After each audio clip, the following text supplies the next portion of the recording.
Nyt. Arvatkaa, mitä kurkun sisällä on. No tietysti vettä. Mitä vessanpöntössä oli? No tietysti kakkaa. Olipa hauska vitsi. Kuinka paljon joululahja maksoi? No ei mitään. Se on lahja, jonka sai ilmaiseksi. Tosi hauska vitsi, maailman paras vitsi. Kuka on maailman rikkain ihminen? No tietysti joulupukki.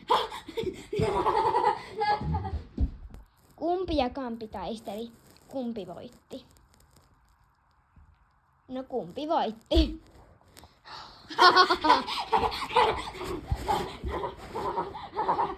Kuka haukkuu aina ihmisiä?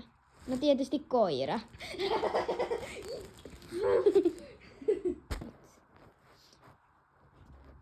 Jos pommi räjähtää, mitä sitten ihmiselle tapahtuu?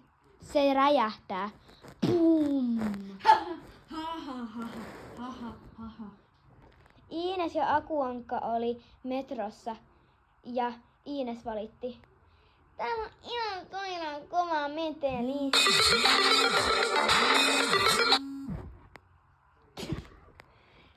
Ja sitten Akuankka sanoi, että... Eli vedetäänpä uudestaan toi vitsi.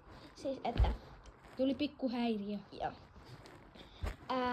Iines ja Akuankka oli metrossa. Iines valitti, tämä on ihan sairaan kova meteli. Ja Akuankka sanoi, no se on sulle vamp. Ei ole minun vika, että tämä vanha ruosteinen metro rämistelee täällä ruosteisilla raiteilla.